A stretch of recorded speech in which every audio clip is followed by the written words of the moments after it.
ನಮಸ್ಕಾರ ಪ್ರಿಯ ವೀಕ್ಷಕರೇ, ಯೇಸು ಕ್ರಿಸ್ತನ ಪವಿತ್ರ ನಾಮದಲ್ಲಿ ನಿಮಗೆ ಸುಸ್ವಾಗತವನ್ನು ಕೋರಲು ಬಯಸ್ತೇನೆ. ಗುಡಾರದ ಸೇವೆ ಈ ಒಂದು ವಿಷಯದಲ್ಲಿ ಸಾಕಷ್ಟು ಮಾಹಿತಿಯನ್ನು ನೀಡಲಿಕ್ಕೆ ನಮ್ಮ ಮಧ್ಯದಲ್ಲಿ ನನ್ನ ಆಪ್ತ ಮಿತ್ರ, ನನ್ನ ಸ್ನೇಹಿತ ಬೋಧಕರಾದ ಅಶೋಕ್ ಅವರು ಬಂದಿದ್ದಾರೆ. ಬನ್ನಿ ಅವರನ್ನು ಸ್ವಾಗತ ಮಾಡೋಣ. ನಮಸ್ಕಾರ ಬೋಧಕರಾದ ಅಶೋಕ್ ಅವರೇ. ನಮಸ್ಕಾರ ಡೆನಿಸ್ ಅವರೇ. ತುಂಬ ಸಂತೋಷ ನೀವು ಬಂದಿದ್ದು, ನಮಗೆ ಸಾಕಷ್ಟು ಮಾಹಿತಿಗಳನ್ನು ಕೊಡಲಿಕ್ಕಿದ್ದೀರಾ.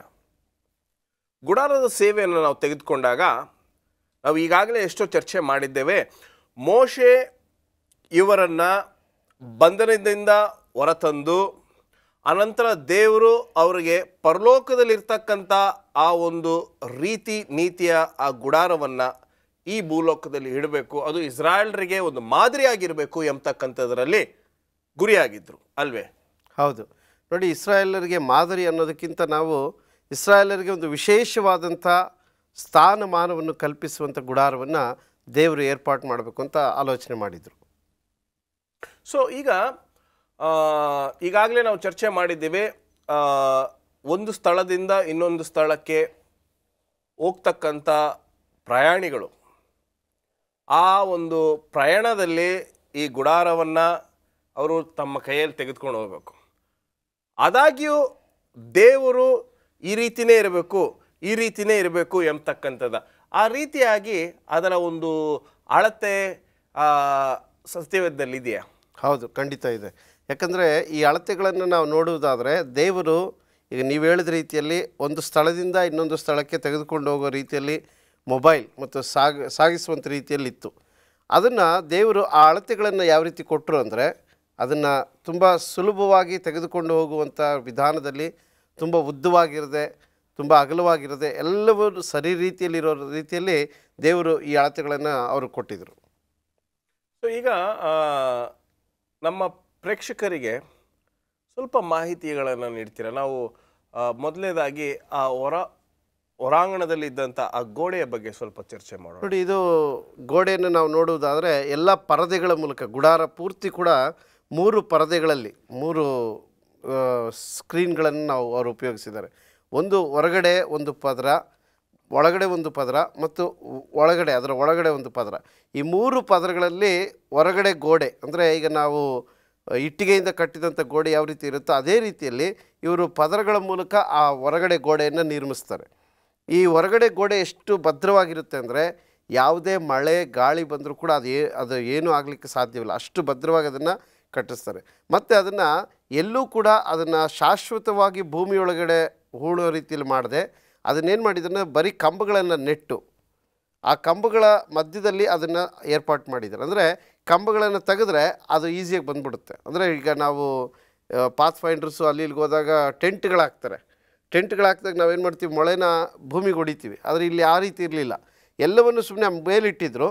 ಆ ಬಂಬುಗಳನ್ನು ತೆಗೆದ್ರೆ ಆ ಗುಡಾರವನ್ನೆಲ್ಲ ಪ್ಯಾಕ್ ಮಾಡ್ಬೋದು. ಆ ರೀತಿ ಹೊರಗಡೆ ಗೋಡೆಯನ್ನು ನಿರ್ಮಿಸಿರ್ತಾರೆ. ಶಾಮಿಯಾನ ಅಂತ ನಾವು ಹೇಳ್ತೀವಿ, ಈಗ ಶಾಮಿಯಾನ ಹಾಕ್ತೀವಲ್ಲ. ಹೌದು, ಆದರೆ ಶಾಮಿಯಾನಕ್ಕೂ ಕೆಲವು ಸಮಯಗಳಲ್ಲಿ ನೀವು ಮೊಳೆನ ಕೆಳಗಡೆ ಹೊಡಿತೀರ ಅಥವಾ ಬೇರೆ ಕಡೆ ಕಟ್ಟಿರ್ತೀರ.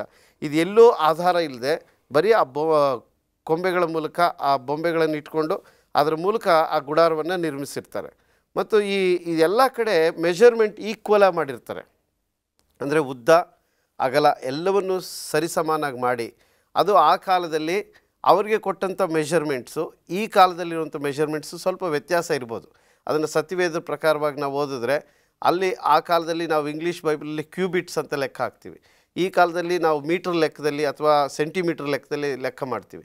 ಇದೆಲ್ಲವನ್ನು ನಾವು ಗಮನಿಸಿದಾಗ ದೇವರು ಎಲ್ಲವನ್ನು ಕೂಡ ಒಂದು ಪೂರ್ವ ಯೋಜಿತ ಯೋಜನೆ ಇತ್ತು. ಅಂದರೆ ಅವೆಲ್ಲವನ್ನು ಕೂಡ ದೇವರು ಏನು ಮಾಡಿದ್ರು ಅಂದರೆ ಮುಂದೆ ಆಲೋಚನೆ ಮಾಡಿ ಇದನ್ನು ಇಷ್ಟೇ ಕೊಡಬೇಕು, ಇಷ್ಟು ಕೊಟ್ಟಾಗ ಅವ್ರು ಈಸಿಯಾಗಿ ಕ್ಯಾರಿ ಮಾಡ್ಬೋದು ಅಂಥೇಳಿ ಇಸ್ರಾಯೇಲರು ಆಲೋಚನೆ ಮಾಡುವುದಕ್ಕಿಂತ ಮುಂಚೆ ದೇವರು ಈ ಗುಡಾರ ಸೇವೆಯಲ್ಲಿ ಏನೇನು ಇರಬೇಕು, ಯಾವ ರೀತಿ ಕಟ್ಟಬೇಕು ಮತ್ತು ಯಾವ ರೀತಿ ಅಳತೆ ಸುತ್ತಳತೆಗಳನ್ನು ಉಪಯೋಗಿಸಬೇಕು ಅನ್ನೋದನ್ನು ದೇವರು ಮುಂಚೆನೇ ಆಲೋಚನೆ ಮಾಡಿದ್ದು ಅನ್ನೋದನ್ನು ನಾವು ಗಮನಿಸ್ಬೋದು. ಸೊ ನೀವೇನು ಹೇಳಕ್ಕೆ ಬರ್ತಾ ಇದ್ದೀರಾ ಅಂದರೆ ದೇವರು ಆ ಅಳತೆಯನ್ನು ಕೊಟ್ಟು ಮೋಶೆ ಆ ಅಳತೆಯ ಪ್ರಕಾರ ಜನರಿಗೆ ಹೋಗಿ ನೋಡಿ ಈ ರೀತಿಯಾದ ಅಳತೆಯಲ್ಲಿ ನೀವು ಮಾಡಬೇಕಾಗಿದೆ ಎಂಬತಕ್ಕಂಥ ಒಂದು ಸಂದೇಶವನ್ನು ದೇವರಿಂದ ಮೋಶೆಯಿಂದ ಇಸ್ರಾಯೇಲರಿಗೆ ಹೋಯಿತು ಅಲ್ವೇ? ಹೌದು. ಈಗ ಇನ್ನೊಂದು ಈ ಗುಡಾರದಲ್ಲಿ ನಾವು ನೋಡಬೇಕಾಗಿರೋದೇನು ಅಂದರೆ ಅವರು ಉಪಯೋಗಿಸುವಂಥ ಬಟ್ಟೆ, ಚರ್ಮ, ಈ ಚರ್ಮವನ್ನು ಕೂಡ ಶ್ರೇಷ್ಠವಾದ ಚರ್ಮ, ಅಂದರೆ ಇದನ್ನು ಲಾಂಗ್ ಲಾಸ್ಟಿಂಗ್ ಅಂತ ತುಂಬ ಕಾಲ ಇರಬೇಕು ಅನ್ನೋ ರೀತಿಯಲ್ಲಿ ಉಪಯೋಗಿಸ್ತಾ ಇದ್ರು. ಈಗ ಚರ್ಮವನ್ನು ಹಾಕಿದ್ರೆ ಒಂದು ರೀತಿಯಾದ ಒಂದು ಏನಂತಾರೆ ವಾಸನೆ ಅಂತ ನಾವು ಹೇಳ್ತೀವಿ, ಯಾವುದನ್ನು ಸ್ಮೆಲ್, ಈ ಸ್ಕಿನ್ ಸ್ಮೆಲ್ ಬಂದು ಒಂಥರ ಇರ್ತದೆ. ಹೌದು, ಆ ಒಂದು ಪವಿತ್ರವಾದ ಸ್ಥಳದಲ್ಲಿ ಆ ರೀತಿಯಾದ ಚರ್ಮ, ಅದನ್ನು ಚರ್ಮವನ್ನು ಅವರು ಹದ ಮಾಡ್ತಾಯಿದ್ರು. ಹದ ಮಾಡಿ ಆ ವಾಸನೆ ಎಲ್ಲ ಹೋದ್ಮೇಲೆ ಅದನ್ನು ಸಂಪೂರ್ಣವಾಗಿ ಸಾಫ್ಟಾಗಿ ಮಾಡಿದ್ಮೇಲೆ ಅದನ್ನು ಉಪಯೋಗಿಸ್ತಾಯಿದ್ರು. ಅಂದರೆ ದೇವರು ಅವರಿಗೆ ಯಾವ ರೀತಿ ಜ್ಞಾನ ವಿವೇಕ ಕೊಟ್ಟರೋ ಗೊತ್ತಿಲ್ಲ. ಆ ಅರಣ್ಯದಲ್ಲಿ ಕೂಡ ಅಷ್ಟು ಸಿಸ್ಟಮ್ಯಾಟಿಕ್ಕಾಗಿ ಪ್ರೊಫೆಷ್ನಲಾಗಿ ಮಾಡಿದ್ರು. ಅಂದರೆ ಈಗಿನ ಕಾಲದಲ್ಲಿ ನೀವು ನುರಿತ ವಿದ್ಯೆಗಾರರು ಅಂತ ಏನು ಹೇಳ್ತೀರಾ, ಆ ರೀತಿಯ ನುರಿತ ವಿದ್ಯೆಗಾರರ ರೀತಿಯಲ್ಲಿ ಕೆಲಸಗಳನ್ನು ಮಾಡಿದ್ರು. ಇನ್ನೊಂದು, ಈ ಗುಡಾರದ ಸೇವೆಯ ಪೂರ್ತಿ ಭಾಗದಲ್ಲಿ ನಾವು ನೋಡುವುದಾದರೆ ದೇವರು ಕೆಲವು ವ್ಯಕ್ತಿಗಳಿಗೆ ವಿಶೇಷವಾದಂಥ ಜ್ಞಾನವನ್ನು, ವಿಶೇಷವಾದ ಆತ್ಮವನ್ನು ಕೊಟ್ಟಿದ್ರು. ಅವರು ಮಾತ್ರ ಮಾಡಲಿಕ್ಕೆ ಸಾಧ್ಯ ಇತ್ತು. ಯಾವ ರೀತಿ ಒಂದು ಸ್ಥಳದಿಂದ ಇನ್ನೊಂದು ಸ್ಥಳಕ್ಕೆ ಹೋಗ್ತಾ ಇದ್ರು, ಯಾವ್ದಾನ ಮಾಹಿತಿ ಇದೆಯಾ? ಹೌದು, ಇಲ್ಲಿ ನೋಡಿ, ಇಲ್ಲಿ ನಾವು ಸತ್ಯವೇದವನ್ನು ಓದೋಣ. 26ನೇ ಅಧ್ಯಾಯ ವಿಮೋಚನೆ ಕಾಂಡ 1ನೇ ವಚನ. ನನ್ನ ನಿವಾಸಕ್ಕಾಗಿ ಒಂದು ಗುಡಾರವನ್ನು 10 ತಾನು ಬಟ್ಟೆಗಳಿಂದ ಮಾಡಿಸಬೇಕು. ಅವು ಹೊಸೆದ ನಾರಿನ ಬಟ್ಟೆಗಳಾಗಿರಬೇಕು.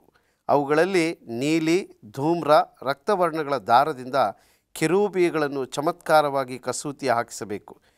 ಹೀಗೆ ಗುಡಾರದ ಒಂದೇ ಭಾಗದಿಂದ ಬಟ್ಟೆಗಳನ್ನು ಒಂದಕ್ಕೊಂದು ಕೂಡಿಸಬೇಕು. ಹೀಗೆ ಒಂದೇ ಗುಡಾರವಾಗುವುದು. ಅಂದರೆ ಇಲ್ಲಿ ಎಲ್ಲೂ ಕೂಡ ಬಟ್ಟೆ ಹರಿದಿರೋಲ್ಲ, ಅಂದರೆ ಪೀಸ್ ಬೈ ಪೀಸ್ ಅಲ್ಲ, ಇದು ಒಂದೇ ಬಟ್ಟೆ.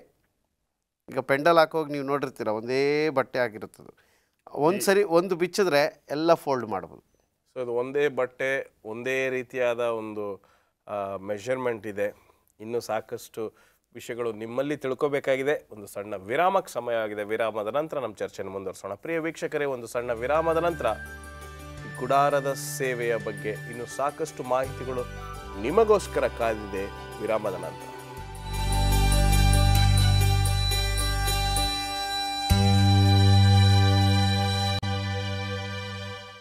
ವೆಲ್ಕಮ್ ಬ್ಯಾಕ್ ಪ್ರಿಯ ವೀಕ್ಷಕರೇ. ಈ ಒಂದು ಗುಡಾರದ ಸೇವೆಯಲ್ಲಿ ಇಸ್ರಾಯೇಲ್ರು ತಮ್ಮ ಜೀವನವನ್ನು ನಡೆಸ್ತಾ ಇದ್ರು. ಆದರೆ ಅದಕ್ಕಿಂತ ಮುಂಚಿತವಾಗಿ ಆ ಗುಡಾರದ ಸೇವೆಯನ್ನು ಮುಂಚಿತವಾಗಿ ಆ ಗುಡಾರಕ್ಕೆ ಬೇಕಾಗಿರ್ತಕ್ಕಂಥ ವಿಷಯಗಳ ಬಗ್ಗೆ ಮಾಹಿತಿಯನ್ನು ಪಡೆಯೋಣ. ಬನ್ನಿ ನಮ್ಮ ಚರ್ಚೆಯನ್ನು ಮುಂದುವರಿಸೋಣ. ಈಗಾಗಲೇ ನಾವು ಹೊರಾಂಗಣದಲ್ಲಿರ್ತಕ್ಕಂಥ ಗೋಡೆಯ ಬಗ್ಗೆ ನಾವು ಚರ್ಚೆ ಮಾಡಿದ್ವಿ. ಈಗ ಒಂದು ಮುಖ್ಯವಾಗಿರ್ತಕ್ಕಂಥ ಅಂಶ, ಅಲ್ಲಿಗೆ ಬೇಕಾಗಿರ್ತಕ್ಕಂಥ ಆ ವಸ್ತುಗಳನ್ನು ಆ ಒಂದು ಸ್ಥಳದಲ್ಲಿ ಯಾವ ರೀತಿ ಅವರು ಪಡ್ಕೊಂಡ್ರು ನೋಡಿ. ಇದನ್ನು ದೇವರು ಸೀನಾಯಿ ಬೆಟ್ಟದ ಪರ್ವತದ ತಪ್ಪಲಿನಲ್ಲಿ ಈ ಗುಡಾರವನ್ನು ಮೊದಲನೇದಾಗಿ ಏರ್ಪಾಡು ಮಾಡಬೇಕು ಅಂತ ಹೇಳಿದ್ರು. ಅಲ್ಲಿ ಸುತ್ತಮುತ್ತಲು ಇದ್ದದ್ದು ಅರಣ್ಯ, ಅಲ್ಲಿ ಯಾವುದು ಪಟ್ಟಣ ಇರಲಿಲ್ಲ, ಯಾವುದೇ ದೇಶ ಇರಲಿಲ್ಲ. ಆದರೂ ಕೂಡ ಆಶ್ಚರ್ಯ ಏನು ಅಂದರೆ, ಸತ್ಯವೇದ ಓದಿದಾಗ ನಮಗೆ ಆಶ್ಚರ್ಯ ಆಗುವಂಥದ್ದು, ಅಂಥ ಭಯಂಕರವಾದ ಕಾಡಿನಲ್ಲಿ, ಅರಣ್ಯದಲ್ಲಿ ಇವರಿಗೆ ಇಷ್ಟೊಂದು ವಸ್ತುಗಳು ಇಲ್ಲಿಂದ ಸಿಕ್ತು ಅಂತ ನಾವು ನೋಡುವುದಾದರೆ, ದೇವರು ಇದನ್ನೆಲ್ಲ ಪೂರ್ವಯೋಜಿತವಾಗಿ ಆಲೋಚನೆ ಮಾಡಿದ್ದ. ಅಂದರೆ ಐಗುಪ್ತ ದೇಶದಿಂದ ಅವರು ಹೊರಡಬೇಕಾದ್ರೆ ಅವರ ನೆರೆಹೊರೆಯವ್ರನ್ನ ಕೇಳಿದರು ವಸ್ತುಗಳನ್ನು. ಅವರು ಅದನ್ನೆಲ್ಲ ದಾನವಾಗಿ ಇವರು ಕೊಟ್ಟಿದ್ದರು, ಅಂದರೆ ಉಚಿತವಾಗಿ ಕೊಟ್ಟಿದ್ದರು. ಬಂಗಾರ, ಬೆಳ್ಳಿ, ಏನೇನು ಬೇಕಿತ್ತು, ಶ್ರೇಷ್ಠವಾದ ವಸ್ತ್ರಗಳು ಅಥವಾ ದಾರ, ಇವೆಲ್ಲ ಕೊಟ್ಟಿದ್ದರು. ಅವೆಲ್ಲವನ್ನು ದೇವರು ಹೇಳಿದರು, ನೀವು ಹೊರಡೋಕ್ಕೆ ಮುಂಚೆ ನೀವು ಕಲೆಕ್ಟ್ ಮಾಡಿ ಇಟ್ಕೊಳ್ಳಿ. ಇವೆಲ್ಲವನ್ನು ಎಲ್ಲಿ ಕಲೆಕ್ಟ್ ಮಾಡಿ ಇಟ್ಕೋಬೇಕು? ಬಂಧನದಿಂದ ಹೊರಗಡೆ ಬಂದಾಗಲ್ಲ. ಹೌದು, ಐಗುಪ್ತ ದೇಶದಿಂದ ಅವರು ಹೊರಗಡೆ ಬರಬೇಕಾದ್ರೆ ಯಾರ ಹತ್ರದಿಂದ? ಐಗುಪ್ತರಿಂದ ತೆಗೆದು ಇಟ್ಕೋಬೇಕು.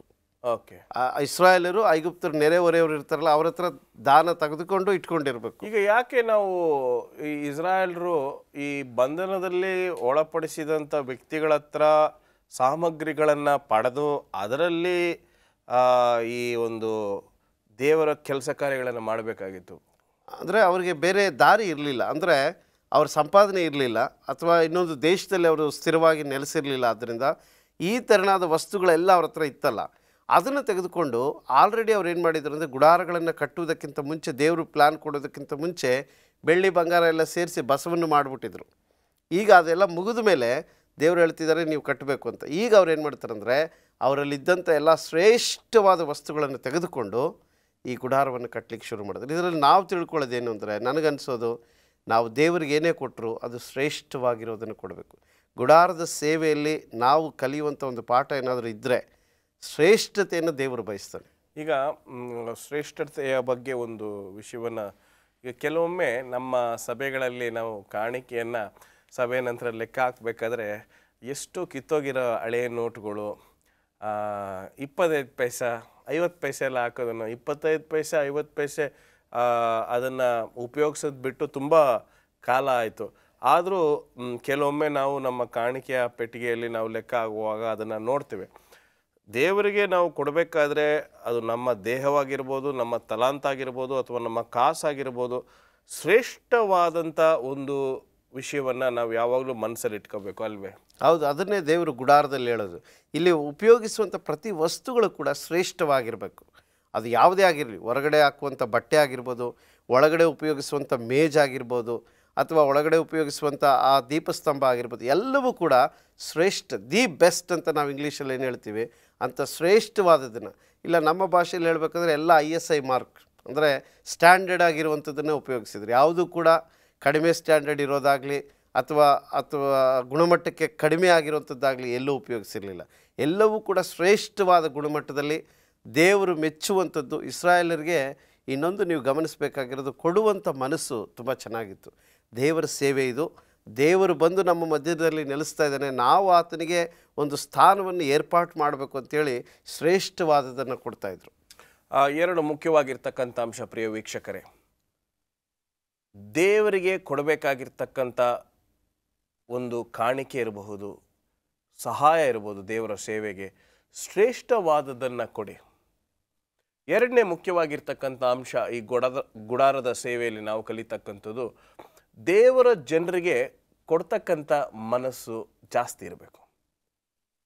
ಅದು ನಮಗಿಂತ ಕೆಳಮಟ್ಟದಲ್ಲಿರ್ತಕ್ಕಂಥ ಜನರಿರಬಹುದು, ವಿಧವೆಯರಿರ್ಬೋದು, ಅನಾಥರಿರ್ಬೋದು, ನಮಗೆ ಯಾವಾಗಲೂ ಕೊಡ್ತಕ್ಕಂಥ ಮನಸ್ಸು ಯಾವಾಗಲೂ ಇರಬೇಕು. ಪ್ರಿಯ ವೀಕ್ಷಕರೇ, ಈ ಗುಡಾರದ ಸೇವೆಯಲ್ಲಿ ಸಾಕಷ್ಟು ವಿಷಯಗಳು ನಾವು ಕಲಿತಾ ಇದ್ದೇವೆ. ಅಲ್ಲಲ್ಲಿ ನಾವು ಒಂದೊಂದು ಪಾಠವನ್ನು ತೆಗೆದು ನಿಮಗೆ ಕೊಡಲಿಕ್ಕೆ ನಾವು ಪ್ರಯತ್ನ ಪಡ್ತೀವಿ. ಬನ್ನಿ ನಮ್ಮ ಚರ್ಚೆಯನ್ನು ಮುಂದುವರಿಸೋಣ. ಈಗ ಈ ಚಿನ್ನವನ್ನು ನಾವು ತೆಗೆದುಕೊಂಡಾಗ ಯಾವ ರೀತಿಯಾದ ಚಿನ್ನ ಅದರಲ್ಲಿ ಉಪಯೋಗಿಸಿದ್ರು? ಅಂದರೆ ಈಗಿನ ಕಾಲದಲ್ಲಿ ನೀವೇನು ಹೇಳ್ತೀರ 24 ಕ್ಯಾರೆಟು ಅಥವಾ ಶ್ರೇಷ್ಠವಾದದ್ದು, ಅಂಥ ಶ್ರೇಷ್ಠವಾದ ಬಂಗಾರವನ್ನೇ ಉಪಯೋಗಿಸ್ತಾರೆ. ನೋಡಿ, ಈ ಗುಡಾರದಲ್ಲಿ ವಿಶೇಷತೆ ಏನು ಅಂದರೆ ಎಲ್ಲವನ್ನು ಕೂಡ ಅವರ ಜಾಲಿ ಮರದಿಂದ, ಅಂದರೆ ಒಳ್ಳೆಯ ಮರ, ಆ ಕಾಲದಲ್ಲಿ ಸಿಗ್ತದಂಥ ಒಳ್ಳೆಯ ಮರ, ಟೀಕ್ ವುಡ್ ಅಂತ ನೀವೇನು ಹೇಳ್ತೀರ ಅಂಥದ್ದು ಶ್ರೇಷ್ಠವಾಗಿರ್ಬೋದು, ಅಥವಾ ಈ ಕಾಲದಲ್ಲಿ ರೋಸ್ ವುಡ್ಡು, ಟೀಕ್ ವುಡ್ಡು, ಇಂಥ ಜಾಲಿ ಮರದಿಂದ ಆ ಒಳಗಡೆ ಎಲ್ಲವನ್ನು ಮಾಡಿ ಅದರ ಮೇಲೆ ಈ ಗೋಲ್ಡನ್ನ ಅವ್ರು ಏನು ಮಾಡ್ತಾಯಿದ್ರು, ಲೇ ಮಾಡ್ತಿದ್ರು, ಅಂದರೆ ಅದನ್ನು ಹೊದಿಸ್ತಾ ಇದ್ರು, ಅಂದರೆ ಕೋಟಿಂಗ್. ಈ ಲ್ಯಾಮಿನೇಷನ್ ಅಂತ ನಾವು ಲ್ಯಾಮಿನೇಷನ್ ಅಂತ ನಾವು ಇಲ್ಲಿ ಕೂಡ ಇಲ್ಲಿ ಒಂದು ಇದನ್ನ ಅಂಟಿಸಿದ್ದೇವೆ. ಈ ತರ ಒಂದು ಲ್ಯಾಮಿನೇಷನ್ ತರ ಯಾವ್ದಾದ್ರು ಒಂದು ಅದ್ರ ಮೇಲೆ ಅಂಟಿಸೋ ತರ ಈ ನಮ್ಮ ಇದರಲ್ಲಿ ಅಂಟಿಸೋ ತರ ಇರಬೇಕು ಅಲ್ವೇ? ಸೊ ಅದನ್ನು ಕಂಪ್ಲೀಟಾಗಿ ಮರದಲ್ಲಿ ಮಾಡಿ ಅದರ ಮೇಲೆ ಬಂಗಾರವನ್ನು ಹೊದಿಸಿ ಎಲ್ಲವೂ ಕೂಡ ಬಂಗಾರ ಕಾಣಿಸ್ಬೇಕು. ಒಳಗಡೆ ಇದ್ದಂಥ 3 ವಿಶೇಷವಾದಂಥ ವಸ್ತುಗಳು, ಆ ಮೇಜು ಮತ್ತು ದೀಪಸ್ತಂಭ ಅಂದರೆ ಸಂಪೂರ್ಣವಾಗಿ ಬಂಗಾರದಿಂದ ಮಾಡಿದ್ದು. ಸೊ ಮತ್ತು ಮೇಲಿದ್ದಂಥ ಕೆರೂಬೀರು ಇವನ್ನು ಕೂಡ ಬಂಗಾರದಿಂದ ಮಾಡಿದಂಥದ್ದು. ಮತ್ತು ದೇವರ ಮಂಜೂಷ ಪೆಟ್ಟಿಗೆ ಅದನ್ನು ಒಳಗಡೆ ಜಾಲಿ ಮರದಿಂದ ಮಾಡಿದರು, ಹೊರಗಡೆ ಸಂಪೂರ್ಣವಾಗಿ ಬಂಗಾರದಿಂದ ಅದನ್ನು ಹೊದಿಕೆ ಮಾಡಿದರು. ಅಂದರೆ ಒಳಗಡೆ ನಾವು ನೋಡಿದಾಗ ಎಲ್ಲವೂ ಕೂಡ ಬಂಗಾರಮಯವಾಗಿತ್ತು. ಅಂದರೆ ಅಲ್ಲಿ ಒಳಗಡೆ ಹೋದ ತಕ್ಷಣ ಒಂದು ವಿಶೇಷವಾದ ಅನುಭವ ನಮಗೆ ಸಿಗ್ತಾಯಿತ್ತು. ಈಗ ಬಂಗಾರ ಅಂತ ನಾವು ಹೇಳಿದಾಗ ಇಸ್ರಾಯೇಲ್ರು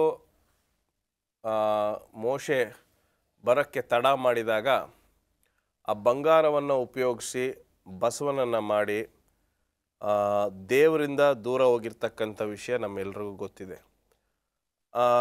ನಮಗೆ ತಿಳಿದ ಮಟ್ಟಿಗೆ ಈ ಬಂಗಾರವನ್ನು ಒಬ್ಬ ದೇವರ ಸೇವಕ ಅಥವಾ ದೇವರ ಮಕ್ಕಳು ಅಷ್ಟಾಗಿ ಉಪಯೋಗಿಸೋದಿಲ್ಲ.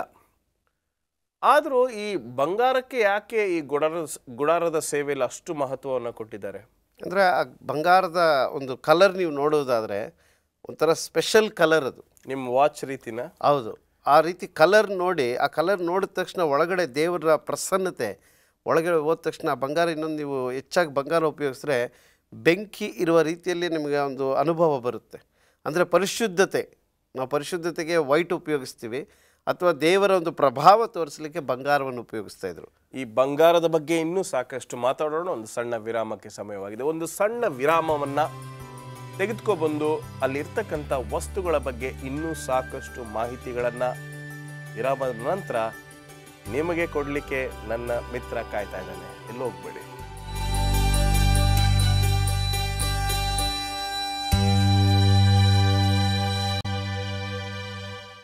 Welcome back. ಗುಡಾರದ ಸೇವೆ. ಬನ್ನಿ ನಮ್ಮ ಚರ್ಚೆಯನ್ನು ಮುಂದುವರಿಸೋಣ. ಅಶೋಕ್, ಈಗ ನಾವು ವಿರಾಮಕ್ಕೆ ಹೋಗುವ ಮುನ್ನ ಚಿನ್ನ, ಜಾಲಿ ಮರ, ಚರ್ಮ, ಗೋಡೆ ಎಲ್ಲ ಚರ್ಚೆ ಮಾಡಿದ್ವಿ. ಈ ಒಂದೊಂದು ವಸ್ತುಗಳ ಮಹತ್ವ ಏನಾಗಿತ್ತು? ನೋಡಿ, ಇದರ ಪ್ರತಿಯೊಂದು ವಸ್ತುವಿನ ಮಹತ್ವ ನಾವು ಗಮನಿಸೋದಾದರೆ, ಮೊದಲನೇದಾಗಿ ನಾವು ಚಿನ್ನವನ್ನು ತೆಗೆದುಕೊಂಡ್ರೆ ದೇವರ ಪ್ರಸನ್ನತೆ ಅಥವಾ ವಿಶೇಷತೆ. ಆ ಎಲ್ಲ ಲೋಹಗಳಲ್ಲಿ ಶ್ರೇಷ್ಠವಾದ ಲೋಹ ಯಾವುದು ಅಂತ ನಾವು ತೆಗೆದುಕೊಂಡ್ರೆ ಚಿನ್ನ. ಅಂದರೆ ದೇವರು ಆ ಗುಡಾರದಲ್ಲಿ ಎಲ್ಲವನ್ನು ಕೂಡ ಶ್ರೇಷ್ಠತೆಯನ್ನು ಬಯಸ್ತಾ ಇದ್ರು. ದಿ ಬೆಸ್ಟ್ ಅಂತ ನಾವು ಹೇಳಿದ್ವಿ. ಅದೇ ರೀತಿ ನೀವೊಂದು ವಚನವನ್ನು ಓದೋಣ. 26ನೇ ಅಧ್ಯಾಯ ವಿಮೋಚನೆ ಕಾಂಡ 7ನೇ ವಚನ ಓದ್ತಾ ಇದ್ದೀನಿ. ಈ ಗುಡಾರದ ಮೇಲೆ ಒದಿಸುವುದಕ್ಕಾಗಿ ಆಡು ಕೂದಲಿನ 11 ತಾನು ಬಟ್ಟೆಗಳನ್ನು ಮಾಡಿಸಬೇಕು. ಒಂದೊಂದು ಬಟ್ಟೆಯು 30 ಮೊಳ ಉದ್ದವಾಗಿಯೂ 4 ಮೊಳ ಅಗಲವಾಗಿಯೂ ಇರಬೇಕು. ಎಲ್ಲ ಬಟ್ಟೆಗಳು ಒಂದೇ ಅಳತೆಯಾಗಿರಬೇಕು. ನೋಡಿ, 30 × 4 ನೀವು ಮಾಡಿದ್ರೆ 12 ಬರುತ್ತೆ. 3 × 4 12. ಎಲ್ಲದರಲ್ಲೂ ಕೂಡ ಈ 12 ಅಥವಾ 7 ಇದನ್ನು ಈ ಗುಡಾರದಲ್ಲಿ ಒಂದು ಸಂಖ್ಯೆಯಾಗಿ ಪರಿಗಣಿಸಿದ್ರು. ಅಂದರೆ ಇಸ್ರಾಯೇಲರ 12 ಗೋತ್ರಗಳು, ದೇವರ ಪರಿಪೂರ್ಣ ಸಂಖ್ಯೆ 7. ಈ ದೀಪಸ್ತಂಭ 7 ದೀಪಸ್ತಂಭಗಳಾಗಿರಬೇಕು. ಮತ್ತು ಎಲ್ಲ ಇವನ್ನು ನಾವು ತೆಗೆದುಕೊಂಡಾಗ 12ಕ್ಕೆ ನಿಲ್ಲಿಸ್ತಾಯಿದ್ರು. ಅಥವಾ 40 × 30 ಈ ರೀತಿ ಎಲ್ಲವನ್ನು ಕೂಡ, ಅಥವಾ 30 ಉದ್ದ 4 ಅಗಲ ಈ ರೀತಿ ಮಾಡ್ತಾಯಿದ್ರು. ಅಂದರೆ ಎಲ್ಲೂ ಕೂಡ ಆ ಒಂದು ಮೆಷರ್ಮೆಂಟ್ಸನ್ನು ಅಥವಾ ಸಂಖ್ಯಾಗಣವನ್ನು ಕ್ಲೀನಾಗಿ ಇಟ್ಕೊಂಡು ನಡೆಸ್ತಾಯಿದ್ರು. ಈಗಿನ ಕಾಲದಲ್ಲಿ ನೀವು ನೋಡೋದಾದರೆ ವಾಸ್ತುಶಾಸ್ತ್ರ ಅಂತ ತುಂಬ ಜನ ಹೇಳ್ತಾರೆ. ವಾಸ್ತು ಎಲ್ಲಿಂದ ಬಂತು, ಏನು ಬಂತು ಅಂದರೆ, ಈ ವಾಸ್ತುಗಳು ಹುಟ್ಟುವುದಕ್ಕಿಂತ ಮುಂಚೆನೇ ದೇವ್ರು ಏನು ಮಾಡಿದರು ಅಂದರೆ ಎಲ್ಲ ಮೆಷರ್ಮೆಂಟ್ನ ತುಂಬ ಚೆನ್ನಾಗಿ ಚಕ್ಕಟ್ಟಾಗಿ ಅವ್ರಿಗೆ ಹೇಳ್ಕೊಟ್ಟಿದ್ರು. ಅದನ್ನು ಆ ಅರಣ್ಯದಲ್ಲಿ ಅವ್ರು ಯಾವ ರೀತಿ ಓದಿಸಿದ್ರು ನನಗೆ ಗೊತ್ತಿಲ್ಲ. ನೋಡಿ, ಇಲ್ಲಿ ನೀವು ಓದಂಥ ವಚನದಲ್ಲಿ ನಾನು ಓದಂಥ ಆಡು ಕೂದಲಿನ 11 ತಾನು ಬಟ್ಟೆಗಳು ಅಂದರೆ ಉಲನ್ನ ಅದನ್ನು ಎಲ್ಲಿಂದ ತಂದರು? ಈಗ ನಮಗಾದರೆ ಏನಾದರೂ ಬೇಕು ಅಂದರೆ ಸಡನ್ನಾಗಿ ಮಾರ್ಕೆಟ್ಗೆ ಹೋಗಿ ದಿ ಬೆಸ್ಟ್ ತಗೊಬಂದು ಕೊಟ್ಬಿಡ್ತೀವಿ. ಬಟ್ ಅಲ್ಲಿ ಯಾವ ರೀತಿ ಅದನ್ನು ಸೆಟ್ ಮಾಡಿದ್ರೆ ಗೊತ್ತಿಲ್ಲ. ಆದರೆ ಆ ಸಮಯಕ್ಕೆ ಏನು ಬೇಕೋ ಎಲ್ಲವನ್ನು ದೇವರು ಒದಗಿಸ್ಕೊಟ್ಟಿದ್ರು. ಎಲ್ಲವನ್ನು ಮಾಡಿ ಆ ಗುಡಾರವನ್ನು ಶ್ರೇಷ್ಠವಾಗಿ ಇಟ್ಟಿದ್ರು. ಇನ್ನೊಂದು, ಮಳೆ ಬಂದರೂ ಕೂಡ ನೀರು ಒಂದು ತೊಟ್ಟು ಆ ಗುಡಾರದ ಒಳಗಡೆ ಹೋಗ್ತಾ ಇರಲಿಲ್ವಂತೆ. ಅಷ್ಟು ಸಿಸ್ಟಮ್ಯಾಟಿಕ್ಕಾಗಿ ಮಾಡಿದರು. ಈಗ ಚಿನ್ನದ ಬಗ್ಗೆ ನಾವು ಮಾತಾಡಿದ್ದೀವಿ, ಅದರ ಮೇಲೆ ಈ ಬಟ್ಟೆಯ ಬಗ್ಗೆ ಕೂಡ ನಾವು ಮಾತಾಡಿದ್ದೇವೆ. ಬೇರೆ ಯಾವುದು ತುಂಬ ಮುಖ್ಯವಾಗಿರ್ತಕ್ಕಂಥ ವಸ್ತು, ಅದರ ಮಹತ್ವ ಏನಾಗಿತ್ತು? ನೋಡಿ, ಈ ಗುಡಾರದಲ್ಲಿ ಕೆಲವು ವಸ್ತುಗಳು ವಿಶೇಷವಾಗಿತ್ತು. ಅದರಲ್ಲಿ ಆ ಗುಡಾರದ ಕೊನೆಯಲ್ಲಿ ಅವರು ಕಟ್ಟುವಂಥ ಗೋಡೆ ಇತ್ತಲ್ಲ, ಆ ಗೋಡೆ ಮೇಲೆ ಅವರು ನೀಲಿ ಬಣ್ಣದ ದಾರಗಳನ್ನು ಕಟ್ಟಿದರು. ನೀಲಿ ಬಣ್ಣದ ದಾರಗಳು ಅಂದರೆ ಆ ಎಡ್ಜಲ್ಲಿ, ಗುಡಾರದ ಎಡ್ಜಲ್ಲಿ ಕಟ್ಟಿದ್ರು. ಕ್ಷಮಿಸಿ, ಈಗ ಆಗಿನ ಕಾಲದಲ್ಲಿ ಹಳೆ ಒಡಂಬಡಿಕೆಯ ಎಷ್ಟೋ ಒಂದು ವಿಚಾರಗಳನ್ನು ಓದಬೇಕಾದ್ರೆ ಈ ನೀಲಿ ಅಂತಕ್ಕಂಥದ್ದು ನಾನು ಓದಿದ್ದೀನಿ 2-3 ಕಡೆ. ಈ ನೀಲಿ ಅಥವಾ ಕೆಂಪು ಅಥವಾ ಧೂಮ್ರವರ್ಣ ಅಂತ, ಇಂಡಿಗೋ. ಹೌದು, IndiGo, it's an IndiGo colour. ಈ ಕಲರ್ಗಳು ಸಾಕಷ್ಟು ಅದರಲ್ಲಿ ಏನಾದರೂ ಇದೆಯಾ? ಬ್ಲೂ ಕಲರಲ್ಲಿ ಏನಾದರೂ? ಹೌದು, ಬ್ಲೂ ಅಂದರೆ ಅವರ ಶ್ರೇಷ್ಠತೆಯನ್ನು ತೋರಿಸುತ್ತೆ. ಅಂದರೆ ಈಗ ನೀವೆಲ್ಲಾದರೂ ಬ್ಲೂ ಅನ್ನು ತೆಗೆದುಕೊಂಡ್ರೆ ಆಕಾಶದ ಬಣ್ಣ, ಅದು ಶ್ರೇಷ್ಠತೆಯನ್ನು ತೋರಿಸುತ್ತೆ. ಅದೇ ರೀತಿ ಕೆಂಪು ರಕ್ತಕ್ಕೆ ಹೋಲಿಕೆ. ಅಂದರೆ ಗುಡಾರದಲ್ಲಿ ನಡೆಯುವಂಥ ಎಲ್ಲ ಕಾರ್ಯಗಳು ರಕ್ತದಿಂದನೇ ಪರಿಪೂರ್ಣವಾಗುವಂಥದ್ದು. ಇನ್ನೊಂದು ನೀಲಿ ಅಂತ ನೀವು ತೆಗೆದುಕೊಂಡ್ರೆ ಅದು ಶ್ರೇಷ್ಠತೆಯನ್ನು ತೋರಿಸುತ್ತೆ ಮತ್ತು ಒಂದು ಘನತೆಯನ್ನು ತೋರಿಸುತ್ತೆ. ಯಾರಾದರೂ ನೀಲಿ ಬಟ್ಟೆ ಹಾಕ್ಕೊಂಡಿದ್ರೆ ಅವರು ಘನವೆತ್ತಂಥವ್ರು ಮಾತ್ರ ನಾವು ನೋಡ್ತೇವೆ. ಸೊ ಇದನ್ನು ನಾವು ಈ ರೀತಿ ನೋಡ್ತೇವೆ. ಮತ್ತು ಗುಡಾರದಲ್ಲಿ ಬಿಳಿ ಕೂಡ ತುಂಬ ಪ್ರಾಮುಖ್ಯತೆ ಇತ್ತು. ಬಿಳಿ ಅಂದರೆ ಅದನ್ನು ಒಂದು ಪರಿಶುದ್ಧ ಸ್ಥಳ, ಅತಿ ಪರಿಶುದ್ಧ ಸ್ಥಳವನ್ನು ವಿಭಾಗ ಮಾಡುವಂಥದ್ದು ಬಿಳಿ ಒಂದು ಪರದೆ ಹಾಕಿದರು. ನಾವೇನು ಹೇಳ್ತೀವಿ ಅದನ್ನು ಕರ್ಟೆನ್ ಅಂತೀವಿ. ಅದು ಕೂಡ ಬಿಳಿ ಅನ್ನೋದು ಪರಿಶುದ್ಧತೆಯನ್ನು ತೋರಿಸುತ್ತೆ. ಈ ರೀತಿ ಪ್ರತಿಯೊಂದು ಕಲರ್ಗೂ, ಒಂದೊಂದು ಬಣ್ಣಕ್ಕೂ ಒಂದು ಪ್ರಾಧಾನ್ಯತೆಯನ್ನು ಆ ಗುಡಾರದಲ್ಲಿ ಇಟ್ಟಿದ್ರು. ಸುಮ್ಮನೆ ಯಾವುದೇ ಬಣ್ಣ ತಗೊಂಡು ಏನೇನೋ ಮಾಡಬೇಕು ಅಂತ ಇರಲಿಲ್ಲ. ಇಷ್ಟ ಬಂದ ರೀತಿಯಲ್ಲಿ. ಈಗ ನಮ್ಮ ಮನೆಗಳಲ್ಲಿ ಕೆಲವು ಸಮಯದಲ್ಲಿ ಕರ್ಟನ್ ಹಾಕುವಾಗ ಇಲ್ಲೊಂದು ಕರ್ಟನ್ ಹಾಕಿರ್ತೀವಿ, ಇಲ್ಲೊಂದು ಕಲರ್ ಹಾಕಿರ್ತೀವಿ, ಆ ರೀತಿ ಇರಲಿಲ್ಲ. ಎಲ್ಲವೂ ಕೂಡ ಆ ಪ್ರತಿ ಬಣ್ಣದಲ್ಲೂ ಒಂದೊಂದು ಮಹತ್ವವನ್ನು ದೇವರು ಅಡಗಿಸಿಟ್ಟಿದ್ರು. ಈಗ ಚರ್ಮದ ಕಲರು, ಈಗ ನಾವು ಬ್ರೌನ್ ಕಲರ್ ಅಂತ ಹೇಳ್ಬೋದು. ಈಗ ನಾವು ಇಲ್ಲಿ ಹಿಂದೆ ಕೂಡ ಇಟ್ಟಿದ್ದೀವಿ, ಅಥವಾ ನಾನು ಹಾಕೊಂಡಿರ್ತಕ್ಕಂಥ ಅಂಗಿಯ ಕಲರ್ ಅಲ್ಪ ಸ್ವಲ್ಪ ಅದರ ಹತ್ರ ಬರ್ತದೆ. ಹೊರಗಿನ ಗೋಡೆ ಆಲ್ಮೋಸ್ಟ್ ಈ ಮರದ ಬಣ್ಣ, ಅದರ ಮೇಲೆ ಒಂದು ನೀಲಿಯ ಬಟ್ಟೆಯ ಅಥವಾ ಗಂಟಾಕಿರೋದು ದಾರ ಗಂಟಾಕಿರ್ತಕ್ಕಂಥದ್ದು, ಆಮೇಲೆ ಕೆಂಪು ಬಣ್ಣ, ಆಮೇಲೆ ಚಿನ್ನದ ಬಣ್ಣ, ಆಮೇಲೆ ಬಿಳಿಯ ಬಣ್ಣ, ಸಾಕಷ್ಟು ಬಣ್ಣಗಳನ್ನು ನಾವು ನೋಡ್ತಾ ಇದ್ದೀವಿ. ದೇವರು is a very colourful god ಅಲ್ವೇ? ಕಲರ್ಫುಲ್ ಅನ್ನೋದಕ್ಕಿಂತ ದೇವರು ಶ್ರೇಷ್ಠತೆಯನ್ನು ಬಯಸುವಂಥವನು. ಕಲರ್ಫುಲ್ ಅನ್ನೋದು ನಾನು ಒಪ್ಕೊಳ್ತೀನಿ. ಯಾಕಂದರೆ ಇಷ್ಟೊಂದು ಕಲರ್ಸ್ನ ಆ ಗುಡಾರವನ್ನು ನೀವು ದೂರದಿಂದ ಯಾರಾದರೂ ನೋಡಿದ್ರೆ ಅವ್ರಿಗೆ ಗೊತ್ತಾಗ್ತಾಯಿತ್ತು ಇಲ್ಲಿ ಸಮಥಿಂಗ್ ಸ್ಪೆಷಲ್ ಇಸ್ ದೇರ್. ಇಸ್ರಾಯೇಲರ ಗುಡಾರಗಳ ಕಲರ್ ಬೇರೆ ಇರ್ತಾಯಿತ್ತು, ದೇವರ ಗುಡಾರದ ಕಲರ್ ಮಾತ್ರ ತುಂಬ ವ್ಯತ್ಯಾಸವಾಗಿರ್ತಾಯಿತ್ತು. ಯಾಕಂದರೆ ಆ ಹೊರಗಡೆ ಗೋಡೆ ಪೂರ್ತಿ ಬಿಳಿದಾಗಿರ್ತಾಯಿತ್ತು. ಬಿಳಿದು ಮತ್ತು ಮಧ್ಯದಲ್ಲಿ ನೀವು ಹೇಳ್ದಂಗೆ ಕೆಂಪು ಮತ್ತು ನೀಲಿ, ಎಷ್ಟು ಕಾಂಬಿನೇಷನ್ ನೀವು ಒಂದು ಸರಿ ಊಹೆ ಮಾಡಿಕೊಂಡ್ರೆ ನಾವು ಬಿಳಿ, ಕೆಂಪು ಮತ್ತು ನೀಲಿ 3 ಕಾಂಬಿನೇಷನಲ್ಲಿ ಮೇಲ್ಗಡೆ ಗುಡಾರದ ಸಂಪೂರ್ಣ ಬೆಳಗಿರ್ತಾಯಿತ್ತು. ಅದನ್ನು ನೋಡಿದ ತಕ್ಷಣ ಬೇರೆ ಯಾರಾದರೂ ಆ ದಾರಿಯಲ್ಲಿ ಹೋಗುವಂಥವ್ರು ನೋಡಿದ್ರೆ ಇಲ್ಲಿ ಇಸ್ರಾಯೇಲರ ದೇವರು ನೆಲೆಸಿದ್ದಾನೆ ಅನ್ನೋದನ್ನು ಗುರ್ತು ಮಾಡಲಿಕ್ಕೆ ಈ ಗುಡಾರದ ಪ್ರತಿ ವಸ್ತುಗಳು, ಪ್ರತಿಯೊಂದು ಪೀಠೋಪಕರಣಗಳಾಗಿರ್ಬೋದು, ವಸ್ತುಗಳಾಗಿರ್ಬೋದು, ಅದರಲ್ಲಿ ಉಪಯೋಗಿಸಿದಂಥ ಪ್ರತಿ ಸಾಮಗ್ರಿಗಳು ಕೂಡ ಒಂದೊಂದು ವಿಶೇಷತೆಯನ್ನು ಎತ್ತಿ ತೋರಿಸ್ತಾ ಇದ್ದು. ಈಗ ನಾವು ಮಹತ್ವಗಳ ಬಗ್ಗೆ ನಾವು ಮಾತಾಡ್ತಾ ಇದ್ವಿ. ಈ ಮಹತ್ವಗಳನ್ನು ನಾವು ತೆಗೆದುಕೊಂಡಾಗ ಈಗಾಗಲೇ ನೀವು ಎಷ್ಟು ಮಾಹಿತಿಗಳನ್ನು ಕೊಟ್ಟಿದ್ದೀರಾ. ಈ ಒಂದು ಮಹತ್ವ ಭರಿತ ವಸ್ತುಗಳನ್ನು ಒಂದು ಸ್ಥಳದಿಂದ ಇನ್ನೊಂದು ಸ್ಥಳಕ್ಕೆ ಯಾವ ರೀತಿ ವರ್ಗಾವಣೆ ಮಾಡ್ತಿದ್ರು ನೋಡಿ. ಅದಕ್ಕೆ ಈ ಯಜ್ಞವೇದಿಯನ್ನು ಕಟ್ಟಿದ್ರಲ್ಲ, ಅದಕ್ಕೆ ಯಜ್ಞವೇದಿನ ನಾವು ಟಚ್ ಮಾಡೋಂಗಿರಲಿಲ್ಲ. ಅದಕ್ಕೇನು ಮಾಡಿದ್ರು ಅಂದರೆ ಯಜ್ಞವೇದಿಯ ಮೇಲ್ಗಡೆ ಒಂದು ರೌಂಡ್ ಬಳೆಗಳ ಥರ ಮಾಡಿ 4 ಭಾಗದಲ್ಲೂ ಬಳೆಗಳನ್ನು ಮಾಡಿ ಅದಕ್ಕೊಂದು ಕೋಲ್ ಮಾಡಿದರು. ಕೋಲ್ ಮಾಡಿ ಕೋಲನ್ನು ಈ ಮೂಲೆಯಿಂದ ಆ ಮೂಲೆಯಿಂದ ಎತ್ಕೊಳ್ತಾ ಇದ್ರು ಅಷ್ಟೇ. ಆ ಯಜ್ಞವೇದಿಯನ್ನು ಟಚ್ ಮಾಡಬೇಕಾಗಿಲ್ಲ. ಅದೇ ರೀತಿಯಲ್ಲಿ ಮಂಜೂಷ ಪೆಟ್ಟಿಗೆನ ಯಾರೂ ಮುಟ್ಲಿಕ್ಕೆ ಸಾಧ್ಯ ಇಲ್ಲ. ಈಗ ಸಪೋಸ್ ಇದು ಮಂಜೂಷ ಪೆಟ್ಟಿಗೆ ಅಂದರೆ ಇಲ್ಲೊಂದು ಬಳೆ, ಇಲ್ಲೊಂದು ಬಳೆ, ಇಲ್ಲೊಂದು ಬಳೆ, ಇಲ್ಲೊಂದು ಬಳೆ, ಈ ಮಧ್ಯದಲ್ಲೊಂದು ಕೋಲನ್ನು ಹಾಕ್ತಾಯಿದ್ರು, ಇಲ್ಲೊಂದು ಕೋಲನ್ನು ಹಾಕ್ತಾಯಿದ್ರು. ಆ ಕೋಲು ಕೂಡ ಬಂಗಾರದ ಲೇಪನ ಆಗಿರುತ್ತೆ, ಅಂದರೆ ಕೋಟೆಡ್ ಬೈ ಗೋಲ್ಡ್. ತುಂಬ ವಿಷಯಗಳಿವೆ, ಆಳಕ್ಕೆ ಹೋಗೋಣ. ಆದರೆ ಇವತ್ತು ಕೊಟ್ಟಿರ್ತಕ್ಕಂಥ ಮಾಹಿತಿಗಳಿಗೆ ಯೇಸು ಕ್ರಿಸ್ತನ ನಾಮದಲ್ಲಿ ನಿಮ್ಮನ್ನು ವಂದಿಸ್ತೇನೆ Ashok. Thank you so much. ಪ್ರಿಯ ವೀಕ್ಷಕರೇ, ಖಂಡಿತವಾಗ್ಲೂ ಸಾಕಷ್ಟು ಮಾಹಿತಿಗಳನ್ನು ಈ ಒಂದು ಭಾಗದಲ್ಲಿ ಪಡೆದಿದ್ದೀರಾ ಎಂಬತಕ್ಕಂಥದ್ದೇ ನಮ್ಮ ಒಂದು ನಂಬಿಕೆ. ದೇವರ ವಾಕ್ಯವನ್ನು ಕಲಿಯೋಣ, ಜೀವನದಲ್ಲಿ ಮುಂದೆ ಬರೋಣ.